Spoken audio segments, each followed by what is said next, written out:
আম্মা অজ্ঞ বাজারও যাই রে হদ দে উফুত লেবু আর হম বইতুনো হর দিয়ে রে আর কি লেবু দিয়ে রে শরবত খা বইতুনো দহলি তেতো দিয়া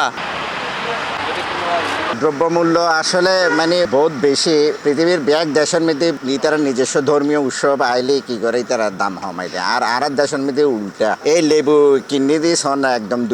দুই ডবল তিন ডবল রোজার মধ্যে মানুষের কেনা ইফতার গরিব শরবত দিয়ে রে এই লেবুর দাম বাড়াই দেয় কেলা কিনে দিয়ে এখন 140 টাকা যে কেলা 80 টাকা আছে রোজা দেখিয়ে রে যে দাম বাড়াই দেয় ইয়ান আর মানুষের যেন সচেতন করিব সরকার উদ্যোগ লম করিব কারণ রোজার মধ্যে ইতারা লাভ করিব ব্যবসায়ী অকল ঠিক আছে কিন্তু চাহিদা তো বাড়ি যায় চাহিদা অনুযায়ী বেশি বিক্রি বেশি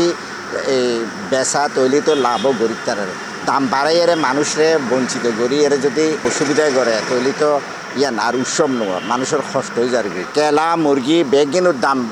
গরুর গোস্ত খাইব দেয় মানুষ মাছ বেগিন একদম ঊর্ধ্বমুখী মানুষের ক্রয় ক্ষমতার মধ্যে যাতে তাকে সরকার এবং যারা ব্যবসায়ী মহল কিনে সচেতন হইলে মানুষ ঈদুর আনন্দ এবং রমজান খুব সুস্থ পায় প্রত্যেক বছর আরা হই আই কিন্তু ইয়ানোর কোনো আইজু পর্যন্ত আরা শুরু হয় গরিব না পারি তো বেগুন সরকার এবং আর ব্যবসায়ী মহল নেতা যারা আছে বেগুনের আবেদন থাকিব অন্তত